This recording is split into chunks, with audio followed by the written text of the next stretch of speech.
Dali ara naggo sa itong mga isda o sa kabuuan pa ni kapain mao nga ato na naibalik sa pikas kapispan kasi ginapuduguan.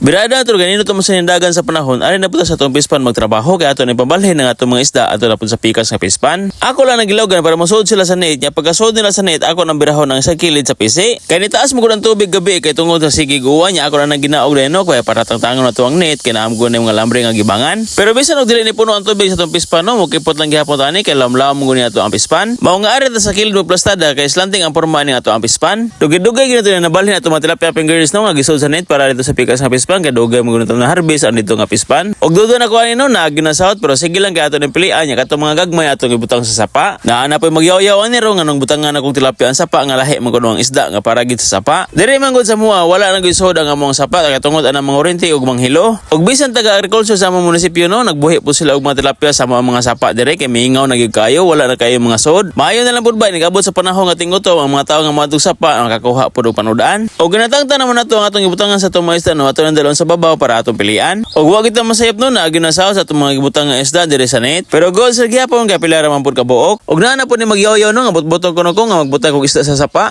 Nga sayangan mga idaw ko nga magkuhaan sa langga mga ato ang mga isda. Bago siguro nato nga viewers mga wala siya kabaw nga suwat pa sa una magbutang nga tag mga tilapia sa ato ang sapa. Basta manobra na gani ato mga isda labi na kay pagkapinan sa ato ang komprahan na ana ato magbutang og isda sa ato ang sapa. Pareha ni karon dagko-dagko na ni ato mga isda nigbutang nato ni sa sapa pila lang kabuwan mga anak na bisag usa lang kabuk ang mga anak perte na nandaghana. Kaysa usa ka isda ang maksimum mga itlog na agi na sa mga 500 more or less. So ato na nagipilian og atong ibang-ihap ang mga isda usa na to ibalhin dito sa pikas nga pispan. Kay para makibawat ta kung pila nga atong isod og dili ta molapas sa standard nga 4 to 5 pieces per square meter. Kay dili man gud maayo nga mag-crowded ang tilapia sa pispan kay dili kayo managko. Experience na nako no mao nga nitagam na ta. Og mao ni ang resulta sa standard nga atong isulod no usa pa lang kabuwan ning ani nakadagkoon nga ato ang mga isda. Samot na ko paabto ni usa ka tuig ning mga isda mura na gini kadag-og sa nilas. Pero kay naa man sa tag-isulod nga standard nga size sa ato ang buyer purman sige nato harbison. Kay dapat ang usa ka kilo 3 to 5 pieces. Og naa na po ni magyaw-yaw ron sa comment section ni dagko ani kay moingon na po nga nganong moingon tag dagko nga kagmay ram kuno kay sa ilaha. Dagko lagi na inyo ha pero tagpila na pagkabuan abot ang ganito tuig ang uban. Sige lang kay pohon magbuhi ta og pila ka buok nga ato yung padagkoon ug unsa gyud ang kadagkoon la or maximum niya nga kadagkoon. Pang display lang sa balay ba. Og mao na no ato nang ginahinay pangkuha nga atong mga isda para ibalhin sa pikas nga pispan kay medyo naluya na. Og dali ra man po nato mabalhin kay dool ra man po ang atong balhinan ani nga pispan. Og sa katong mga nag-ingon nga dili ba daw likado sa mga hilabtanon nga ato ang mga isda.